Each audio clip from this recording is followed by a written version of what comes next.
A mai trecut un an.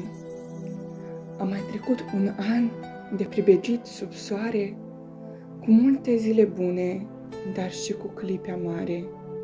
Însă privind în urmă, în calendarul vieții, observ cum se ofilesc azi scrinii tinereții. A mai trecut o treaptă din scara către glie și azi cobor în trup, dar cresc spre veșnicie. Iar tot ce se așterne din nou pe mea cărare sunt doar necunoscute și un an cu o nouă cale. Am mai trecut, mă duc, mă simt tot mai acasă.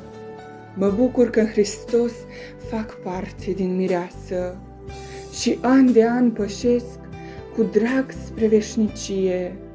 Alerg cu îndrăzneală spre viața ce-o să vie. Astăzi încă un pas către a mea menire, către al meu locaș în cer, în nemurire. Doar cu Iisus alături eu urc treaptă cu treaptă. Chiar de aici mă trec, știu, cerul mă așteaptă. Amin.